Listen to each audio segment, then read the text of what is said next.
Welcome back to another installment of Fellowship of the Rink, coming to you live here from the tennis center at the U of M, catching in between periods for, it's actually Canada-Finland here on Wednesday.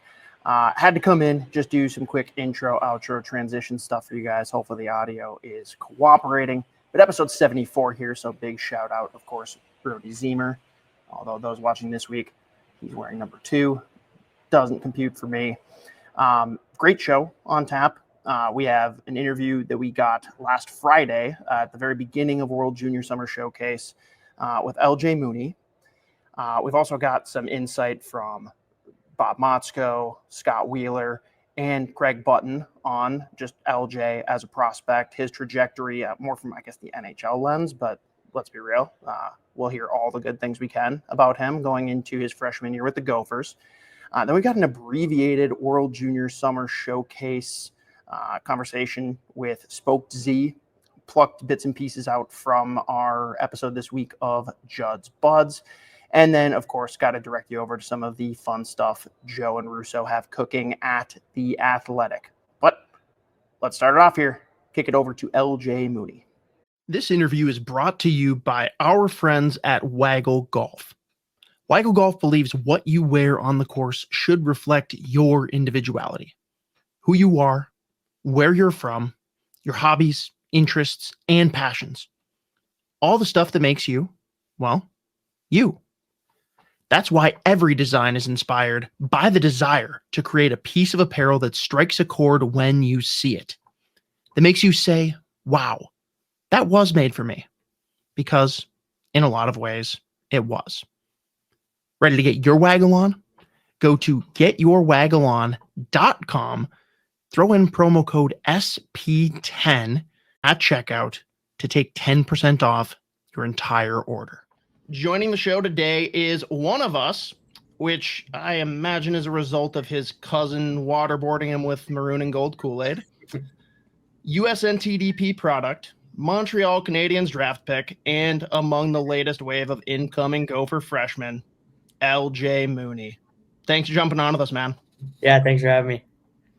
Now, obviously Logan played some kind of part in you becoming a Gopher. We'll get into all that later, but I gotta know, right off the jump, did he also brainwash you into being a Capitals fan? No, he did not. No, I was a Red Wings fan growing up, so. Okay, Red Wings. Any reason? Datsuk was the big reason going into that. So that's like the one acceptable reason for me. So you passed. Yep. What did you love about his game? Like, what did you enjoy the most? Like watching him, the Magic Man, I guess, and what he did. Yeah, I think obviously the stuff he did, like his highlights. Watching those, still watch those every day. Like, how could you not? But also like his stick work, like the way he could take the puck off like defenders or anyone, like just pick the puck and on the defensive side, he's just a good role model to watch. Like in Pittsburgh, I know you have a lot of guys who are kind of mentors for you. You know, JT Miller, who I covered in Tampa. You know, Trocheck, who said you might be the best one to come out of there here. Just what's the influence like of being able to train with some of those guys? You know, I don't know how often you're with JT or Gibson, like in the summertime. What's that like to have those kind of guys who have paved the way for you? Yeah, I'm obviously super lucky to have those guys around. Just them being from Pittsburgh too is pretty cool, and seeing what they've done in the NHL. So yeah, having them around is unbelievable, and then also being able to learn from them on the ice, it's very good for me. And yeah, I'm just really lucky to have those guys and have them as mentors around during the summer. It's pretty cool.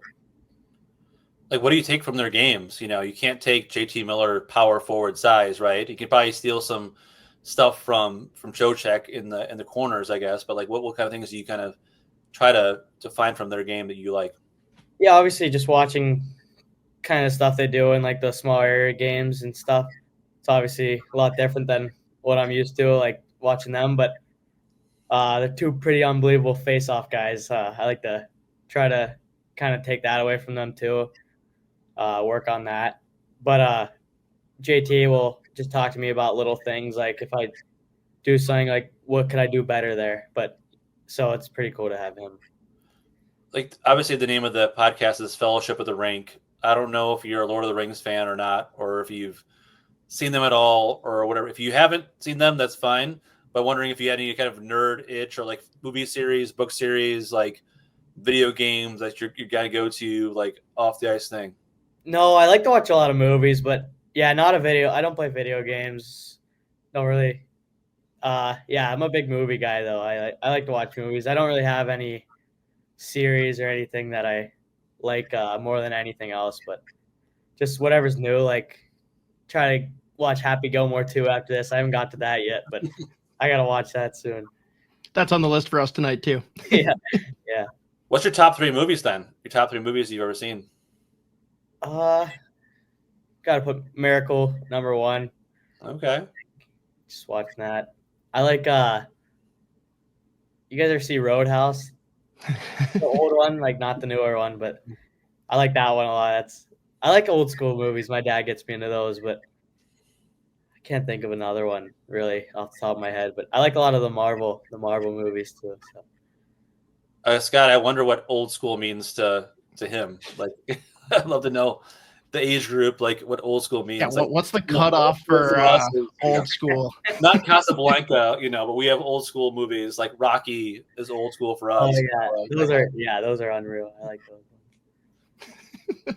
Oh man, well, all right, we'll just spin off of the Miracle angle here. USA Hockey in general. I mean, obviously, you've had a lot of opportunities to represent your country. Talk about just this past season, USNTDP. I know, obviously, derailed a little bit by injury there. And actually, let's just start there. Weird question, but can you tell people what it feels like to get a knee-to-knee? Yeah, obviously it sucks. You don't really realize it happening in the moment, but it hurts pretty bad after once you actually feel it. Your adrenaline's pumping, but it's not a good feeling. I can't imagine that. Outside of that, though, talk about the season. Yeah, I mean, I think it was a good start. Like, good to be back with all the boys. And then, yeah, the injury happened.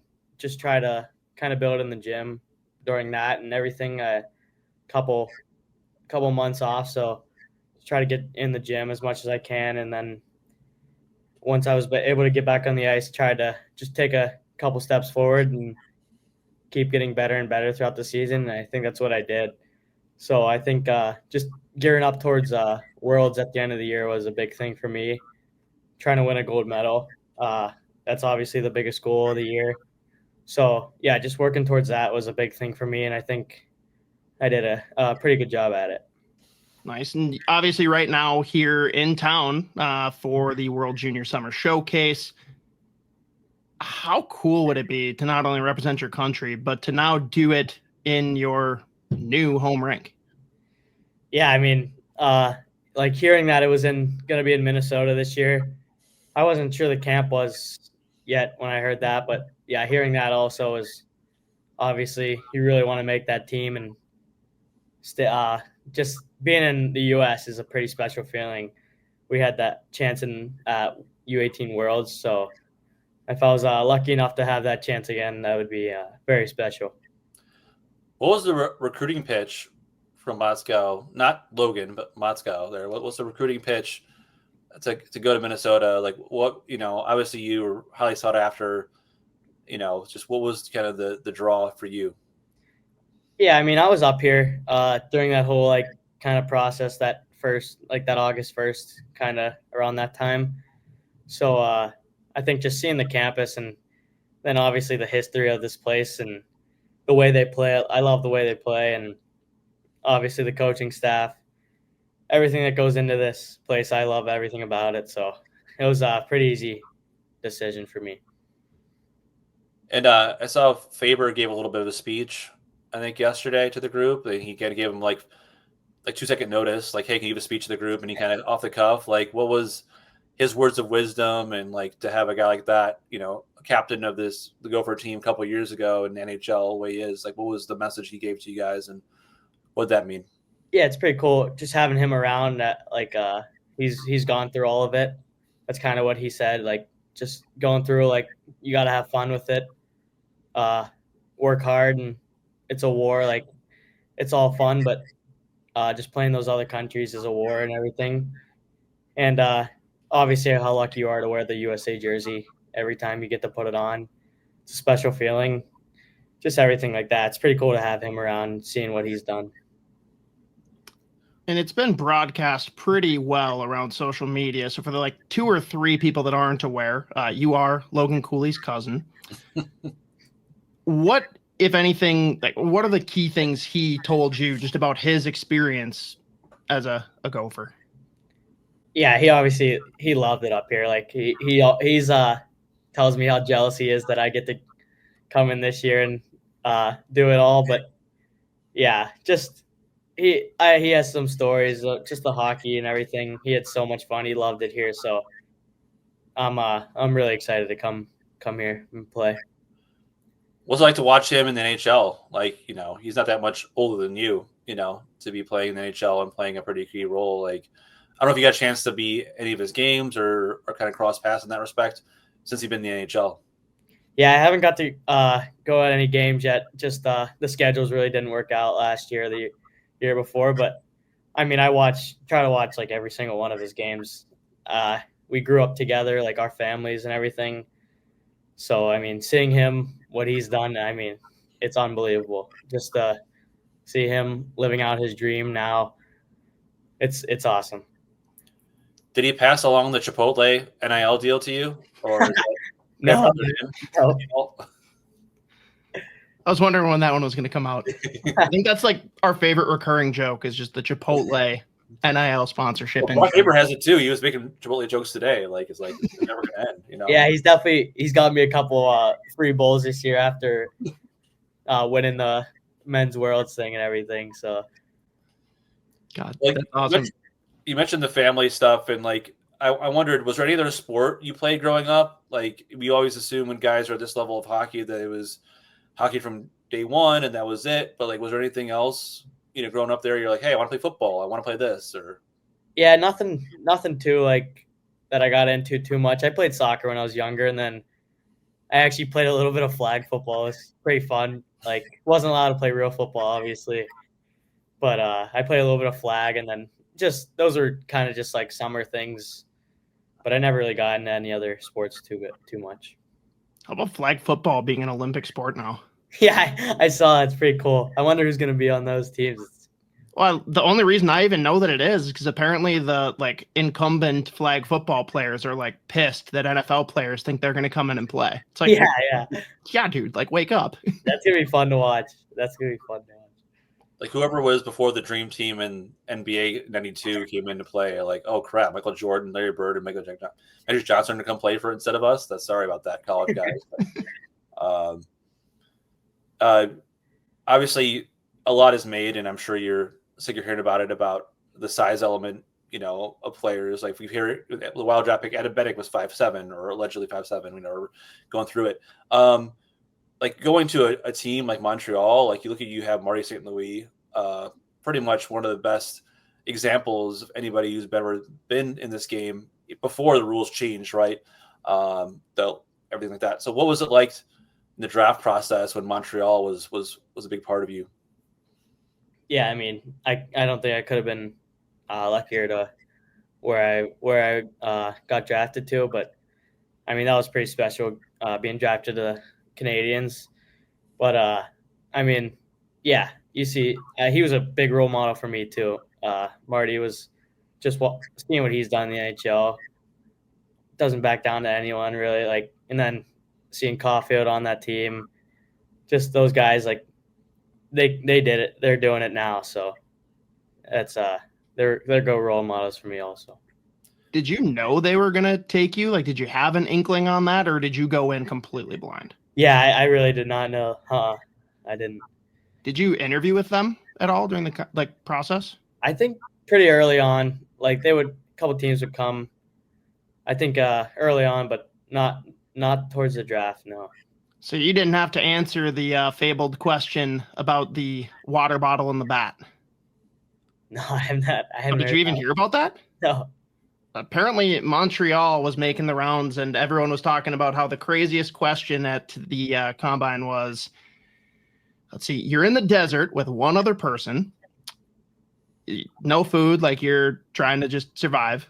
There is a water bottle and a baseball bat. Only one of you can have the water. The other person gets the water bottle first. You have the bat. What do you do? That was a question they asked everybody. I haven't heard that one, actually. I don't even know how I would answer that. Yeah. Oh. Is the draft experience, like, I know it's changed over the years, even before you came through it, but like, what was your favorite part of going through, like, as teams were interviewing you during the year when you were playing, right? And then like the combine and then everything else, like, what was your favorite part of the draft process? Yeah, obviously it's like really nerve-wracking and everything, but it's also very fun. Like, you're lucky enough to go through all that and everything. But I'd say just the interviews, I thought they were cool. Like, just trying to getting to tell teams about yourself and show them your personality and everything. I thought that was pretty cool. But I had really fun with everything. I loved it. So what should fans know about your personality? Like, people that just don't know who LJ Mooney is coming into the Gophers, what do they need to know? Yeah, I'd say just a pretty upbeat guy, like positive and kind of just fun, nice person. Just say kind of stuff like that. What are some like off ice interests of yours? Like, we know you're not into video games, or no, you're maybe a movie guy, but like, are there anything when you have like spare time in the summertime and you're not working out, like, what are you doing? I'd say the biggest thing is golf, actually. I mean, that's probably a pretty common answer, but we golf a lot, so back at home. Who's your golf crew? Is it like some family? Is it some friends, or what's your golf Yeah, crew? it's usually me, Logan, his two brothers, Eric and Riley, and then just a couple of our buddies sometimes just come. So it's usually us four. And if we can try to get a couple more guys, we do. Who's the stick of the group? We're all actually like right around each other. Like, everyone has like their good days and bad days. So it's fun. Like, we play 2-on-2 sometimes. So it's fun. Okay. You vintage movie buff. Tell me, Caddyshack or Happy Gilmore? Happy Gilmore, for sure. Okay. Yeah. That's actually, I think that's the first time someone said Happy Gilmore. It's Really? refreshing. I love that. I love that movie. It's a different your favorite character from Happy Gilmore? Gotta go with Happy, right? Like, Yeah, I don't know. I'm a big shooter guy. I don't know. I don't know. Joe, I think the problem is, for him, a really, really old movie is Happy Gilmore, and like Caddyshack doesn't even register. Well, Happy Gilmore is an older movie, right? I've seen that. Happy Gilmore is an older movie, I guess, right? So in our time, right? It's been like at least 20 years since the first Happy Gilmore came out. Be honest, LJ, are you nervous to watch Happy Gilmore 2? Yeah, I don't know. I don't want it to be bad. Like, I'm very nervous. Yeah, I don't know. Like, I have to watch it, but like, we've seen such a spectrum. I don't know. Anchorman 2 broke my heart. It crushed my soul. It was, I got so excited. I let myself believe, and it was terrible. Then you got the flip side where, I don't know, have you seen Super Troopers? I have not. No. Oh, that's all right. Top recommendation. I'll shoot it over later. But Super Troopers is an original indie film, and they made Super Troopers 2 just a couple of years ago, like crowdfunded, and it like was almost as good as the original. So like, there's a wide range of what can happen here, but I am scared. Yeah, I'm nervous for sure. Top 3 songs on your playlist, your pregame playlist. Oh, I like Tyler, the Creator. I listen to him a lot. It's called Like Him. I like that song. And then Outfit. I think it's by Lil Baby. Try to mix it up with everything. Like, I'll throw a country song in there, a couple rap songs. I don't know. I kind of just let it play sometimes too. Mm-hmm. But I do listen to a lot of Tyler, the Creator, actually, before games. Okay. Look at the Gopher team you're going to join, and I know there's been a lot of turnover the last couple of years. And since the team that Logan was on in the championship game, maybe there's like 3 or 4 guys left from that group? Like, what do you see overall with the roster you're going to be joining, and what you guys are capable of, and what do you like about the guys you're going to be with? Yeah, I can't be more excited. I think we're going to have a great year. I'm really looking forward to it, to meet all the guys. I haven't been up here really, so just really looking forward to meeting everyone and getting to know everyone. And yeah, I'm really excited to start playing. And yeah, I think it's going to be a great year. What's your first impression of Motzko? Yeah, I love him. Yeah, I love him. Keeping it short and sweet. No, everything. Easy to talk to. It's just great coach and everything. I love him. So Yeah, we just had him on a couple weeks ago, and we like to give him a hard time, but he's one of the good ones. Oh yeah. We interrupt this interview for Bob Motzko. Do you send a fruit basket, or what do you do to thank Logan Cooley for getting LJ here? Be a fruit basket for sure. And I got the opportunity to go watch, and he battled a couple of injuries this year. Our fans are going to love him, and he is a hockey player, but his energy on the rink and his tenacious ability to change games. And also what I like too is what we see today. It's going to be even better as each week and each year go by. This kid's just going to keep getting better. And he is how you want every hockey player to play the game, with the tenacity and toughness and fearlessness, and the skill to boot. So, I don't want to put, and I normally don't talk about a lot of freshmen, and you guys know, like going in, I like freshmen to make their own noise. And I sure didn't do that with Logan too. And when Matt Nyes came in and Brock Faber and all these guys, let them do it. But I just know he's an exciting player, and he's exciting to be around. Now, back to LJ Mooney. Yeah, he said about you today that there's very few guys that have as much fun as you do playing hockey. And I think it's probably cliche to think that guys at your level love playing the game. There's a genuine love, I guess, that people see in the way you play hockey. And like, where did you first have that passion for it? Was it something like, you watching games on TV, or your dad showing you, or like, what was like the first where you ignited your passion for playing hockey? Yeah, I have 5 older sisters, so my dad got them into hockey, obviously, and just watching them and getting to skate with them, you just have so much fun on the ice when you're young, and just keeping that love. You can't really play if you don't love it, so just keeping that. I mean, it's pretty easy to love this game, but yeah, I mean, my dad always tells me to obviously like work hard, everything like that, but also you got to have fun with it. So I think that's a big thing. Like, you don't want it to become like I don't want to say like a job, but like you just always have to have fun with it, I think. When did that transition happen? Like the switch in your head where you're like, oh, like I can make this more than just fun. Yeah, I think that's always been probably a couple years into when I was at Penn's Elite. I think just flipping that switch there and realizing like you're going to be in juniors soon and then college.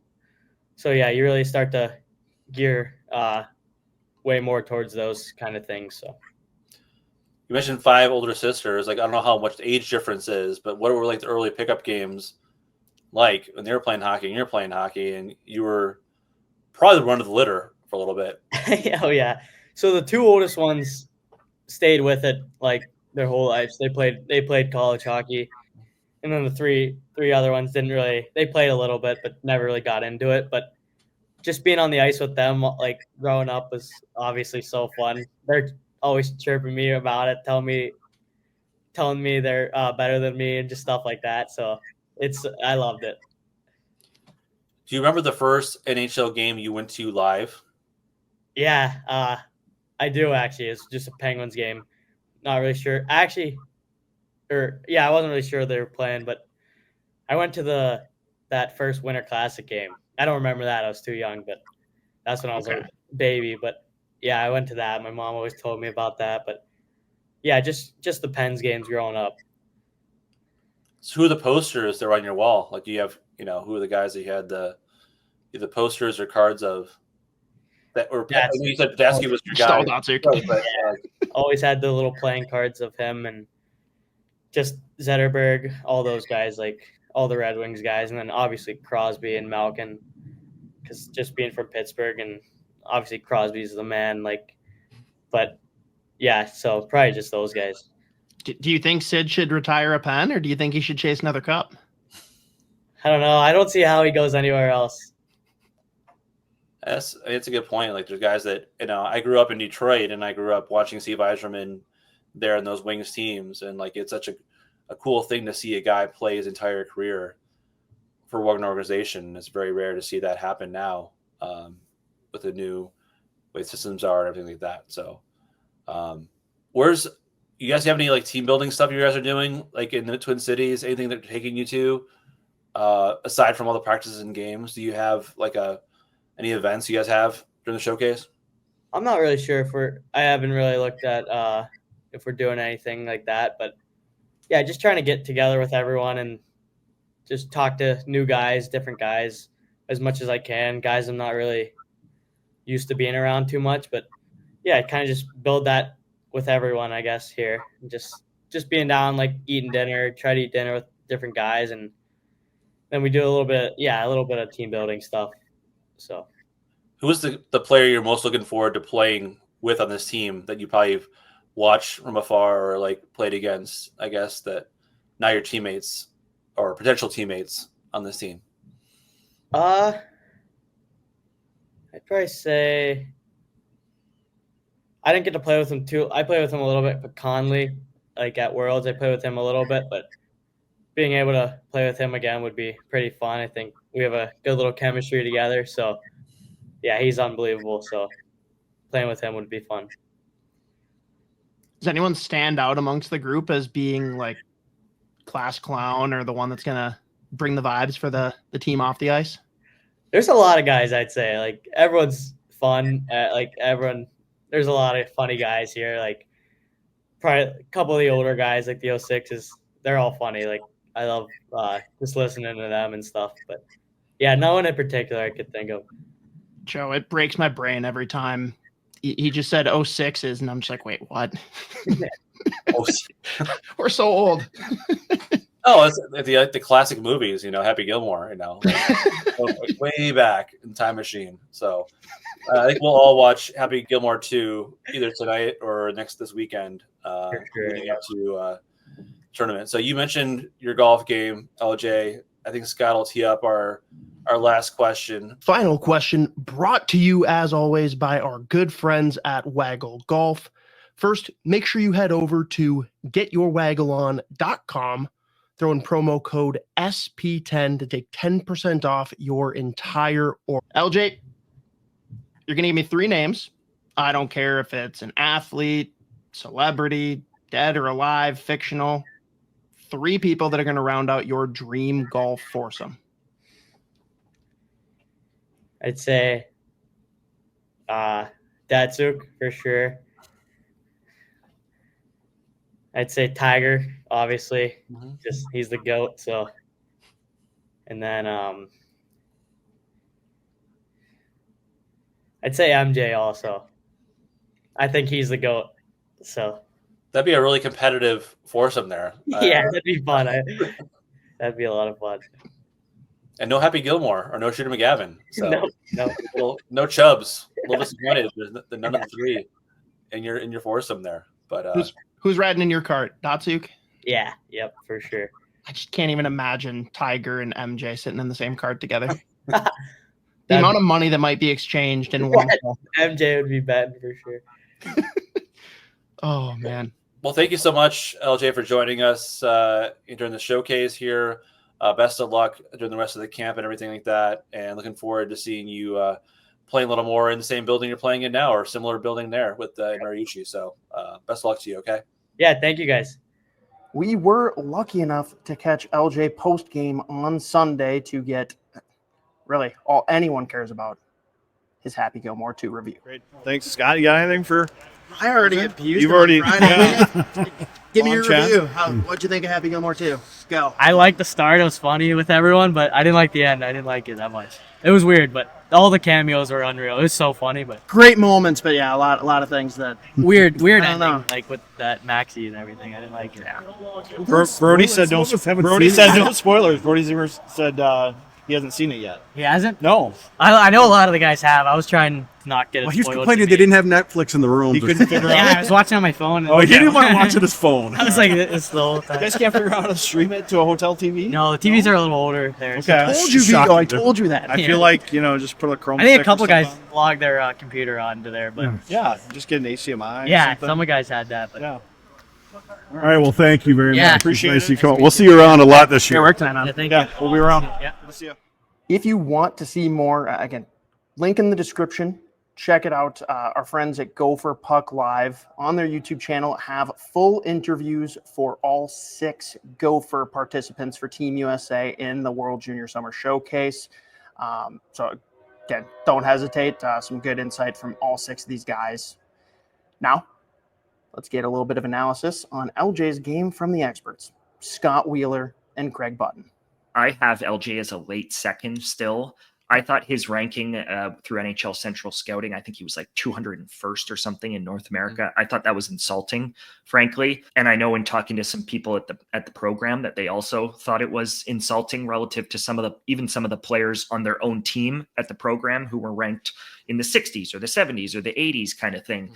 I still think he gets picked. The challenge with LJ is obviously the size. He just hasn't gotten bigger. People were hoping that he was going to get bigger. He comes from a family of people who are all honestly on the shorter side. He's obviously cousins with Logan Cooley, and even Logan only got to sort of 5'10", 5'10 and a half, but very, very good player at this level, I think is the important piece to remember. Excellent skater. Like, he's one of the best skaters in the draft, tons of skill, plays with detail, supports the puck well, but you see him in real life and you run into him around the rink and he is every bit as small as his listing, and not just small in height, but he's a skinny kid who looks like a baby a little bit. So the hope for me is if you're drafting him in the 3rd, 4th, 5th round, which I think is probably the range that he belongs, though he may go in the 6th or 7th round. If you're drafting him in the middle rounds, the hope is that if he can even get to 5'9" and 175 pounds, then you might have a player, or at the very least, he'll be a good AHLer because of how he skates and his ability to make plays and how detail-oriented he is and how well-rounded he is. He's going to be a 4-year college player, I would expect, and sort of really work on adding muscle and getting stronger in the gym and that kind of thing in college. But I'm a big fan of LJ. I love the way he plays. And certainly at this stage, like, he's a top player in this age group. That doesn't mean he's a top prospect for the NHL in this age group. But when you see him on the ice with his peers, like, he's normally one of the better players on the ice. For the Gopher fans, we talked about size. LJ Mooney, how much have you watched him, and is this a guy that can play in the NHL? Yeah, I mean, I've watched LJ lots. I mean, and he's a very gifted player. When you start to think about the LJ, you think about a player. Somebody's going to draft him, and he's gonna be a player that's going to put up. He's going to put up points. I mean, that's the way he is. He's got a very creative mind. He's got a very competitive bent to his game, and he's gonna need longer, not more time, not less time. He's going to have to wait till he's 22, 23 when he's physically mature. But those are the types of players. If I have a choice of, and I'm not saying that he should go in the 3rd round or the 5th round, but you get to a point where you just go, wait a second. There's a time when you just go, what he possesses and the skill set he has is absolutely worth drafting him. And if it works, great. If it doesn't, nothing ventured, nothing gained. So that's where I see LJ. And I mean, I don't think you can rule him out because he's another player that's shown that regardless of where he's played, he's found a way to be successful. You got to start believing that can still carry on. Tyler Johnson, Joe. He might be Tyler Johnson. Next up, as promised, we have an abbreviated conversation with Spoked Z talking World Junior Summer Showcase. Like Ryder Ritchie playing on the same line as Caden Lindstrom, who looked incredible, and then also told reporters after that he's not even close to being all the way back. That's terrifying. What a get for Michigan State, but they're also playing on the same line as Malcolm Spence. So like it was very funny in my head. You have Malcolm Spence who's heading to Michigan, Caden Lindstrom who played with Ryder Ritchie at Medicine Hat. Richie's going to BU, but then Lindstrom's going to Michigan State. There's just a whole lot of overlap there. But I mean, like Lindstrom scores twice today, looks incredible, then tells reporters, I'm not even a little bit close to like being all the way back to where I was. For those that don't know, the games and practices are being held at Ritter, the women's rink for the Gophers, and Mariucci has no ice. So over there is where a lot of like the dry land stretching, a lot of kicking soccer balls for the Swedes, which was actually very fun to watch. Apparently one of them got a ball stuck on top of the Jumbotron, so that's Impressive. fun. But that's where all the media availability happens, down there on the like cemented ice. It's a weird feeling, but it works. And everyone's cleared out from that first slate of games on Sunday that I was at, and Canada had just came in and we're going to do their first practices late that night after those games. And they're doing the same thing as Team USA. They've got 2 different teams to start, and they're going to end up consolidating down to 1. But one of the teams for Canada is walking past us and entering the rink, and I just hear several guys, holy shit, this is cool. Just looking up and like seeing how sick the setup is at Mariucci. I'm like, come on. And one of them that I watched say it, I watched him utter it. I won't say the exact words because they might not be PG. Sean Aitchison is one of them, man. And my jaw dropped. I'm just like, please. I don't ask for much. Please give me this. Yeah, imagine if like he shows like he ends up in Minnesota.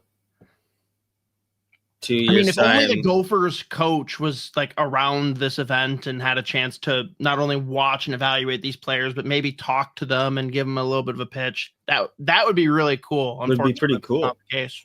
Would really be cool if that was the case, which it's not. But I mean, imagine you have eventually have 3 guys on your blue line: Jacob Bromback, Maceo Phillips, and Keshawn Aitchison just running around, absolutely destroying people. It would be incredible. So USA White and USA Blue played back-to-back against Finland and Sweden. Game 1 against Finland was kind of a snoozer in comparison. Hate to say, like, it was a good game and I enjoyed watching it, but then seeing the Sweden, I am glad the Sweden game followed the Finland game, because it would have been brutal watching the Sweden game and then watching the Finland game. It's funny because it lower event type play, but every time a goal was scored, look and who's there on the ice? Brody Zemer. It broke my brain that he was wearing number 2. That didn't make any sense to me. I'll probably get to the end of this week and then be used to that. And then next time I see him, he'll not be wearing 2. So screw me. He played well, and it was funny. We chatted with him after the game, and he talked about just how like 2 of his best friends, as he put it, are Hagens and Stiga, and like all indications are that those 3 are going to play together. I just thank whatever gods exist in this world that they didn't somehow coerce him to BC instead of Minnesota. But he was exactly who he should be, dominating net front on the power play. Just, I don't think we can possibly say more how much we love Brody Zemer. And his second shift of the game tries to decapitating a guy. Like, that's what I need in a dry summer competition where it's not going to be as physical. Seeing him just go right for a dude, I'm like, yes, this is the Brody Zemer that I support. He had not watched Happy Gilmore 2 and complained that the hotel does not have Netflix. And when we confronted him and said, well, you could watch on your phone, he's like, I'm not going to sit in the room and watch on my phone by myself. So, fair enough. Team guy. I think Rombach's going to be an interesting one to watch. I think I'm not penciling him on to the team necessarily, but he makes a ton of sense for a third pairing guy for that group, assuming he gets the right start to the year. And of course, doesn't hurt that you got a decent amount of the Gopher coaching staff that's going to be running the World Junior group. So he's also just really freaking big. It was insane. Like standing next to him and talking to him made me feel very small. Yeah, I mean, he's going to be an excellent defenseman in college hockey. Nothing flashy from Rambach, and he said to us after the game too, he's not a power play guy. Yeah, no. But he's a great penalty kill guy, and he's going to fill that role. And I don't know, he played a pretty sturdy game, like never stood out as making a mistake. And there were a couple times where he would just like pin a guy or step to him, and like they couldn't do anything. You know, he didn't like murder anybody, but like didn't need to. They knew immediately. They're like, I'm just going to go limp and we'll see what happens. No thanks. But I went from standing next to him to then after the next game, LJ Mooney. I think the two of them are going to join together and form one mega person. Shout out Phil. We need Finches. Yep. Dude, how freaking good was that kid? Well, I mean, I'll let you ask what because you saw it in person. I mean, like the one thing, it's just like every time the kid touches the puck, when he's like, especially when he's healthy, he's on and he's feeling it. Like he wants the puck on his stick every single time he jumps over the boards. He'll pick it up, pass it, wants it right back. He can shoot. He's got an absolute ripper, deceptive ripper of a shot too. But like the playmaking is ridiculous, and it's just like highlight reel after highlight reel play. And again, the only thing that's ever going to really get in his way is just like this whole size thing. But he has such a high motor, and he's so tenacious on and off the puck that I still don't foresee that being any kind of like major issue for him. Like he has like that much talent that I don't think it really matter. And I mean, again, like we talked about this with Cameron Schmidt, 5'7" WHL, putting up 1 million goals this year. The motor, the pace that he plays with, and just the drive to like have the puck and make plays every single time he jumps over the boards, like that's what's going to get that kid to the next level. But I mean, just a human highlight reel in that game, and like the points he was putting up were just just sick plays. I mean, yeah, he's so fun was to in watch. on the only 2 goals for USA. Yeah, I mean, again, you saw him in person. Like, he's so fun to watch. Yeah, and it's funny too because, like, I already knew who he was coming up, mostly because of the association with Logan Cooley, right, being his cousin. For the two of you that didn't know that, he is Logan Cooley's cousin. He is a guy that I didn't watch much of last year, right, because of the knee to knee, and then like being my first full hockey season as a parent, like I kind of picked my spots and mostly watched the Gophers and the Wild last year with some spot looks at prospects, but saw the highlights, knew I was very excited. Watching him live is just different. And I told you earlier today, I'm usually someone that like, I want to be on the red line or as close to it as I can if I'm watching a hockey game. On Sunday, I was like up above behind the net, and I don't like generally watching a game from there, but if you're like ISO camming one player, it's actually ideal because you can see the way he's going up the ice, the way he's hitting the lanes, the way he's hitting the soft spots in the ice, the way he's using his speed, but then total change of pace, slow down and reevaluate as people keep moving. I don't know, man. He's surgical is the best way I can put it. And it was very fun watching him on the power play because that kid, based on one viewing, he is obsessed with no look, absolutely wiring it across the ice with a perfect pass that the guy's just not ready to one time because I was faked out. Like I don't know. The skill is absolutely there. I mean, no one's ever going to get over his size, I'm sure, because that's just the sport we're watching. But dude, everything I watched out here, there's no reason to think his size is going to hold him back either at the U20 level or in college. Obviously, transitioning to pro is going to be a different thing. But like you were saying too, like obviously when you're watching a game live, it's ideal to be at the red line or whatever. But like, and before we jumped on, I was telling you, whenever I go see a game live, I try like as often as possible, unless I'm like watching with people, I usually try to like just go to different ends of the ice to like absorb different periods. But it is so fun watching from that behind the net angle, and you can just you can like literally just see their brain processing the ice in front of them. And when they're just like the change of pace, the deception with like the shoulder fakes, the head fakes, and just like creating lanes for themselves, it's just so fun to watch, and you get a better sense of just like guys that are actually thinking 2-3 plays ahead, anticipating where the open ice is going to be and attacking its speed, or just like just wiring just that perfect pass into open ice, finding teammates. It is very fun to watch. And it's really fun to watch the power play from that angle too, because you're just watching them like just rip the puck around, and it is very fun. And a lot of times too, Awful especially TV angle. Let's terrible be for clear. TV. When they do it on TV, I want to punch everybody. Not good. But it's fun with scouts, him watch too. from He behind does- the net. General fan experience, watch from the red line. That's Yeah. my take.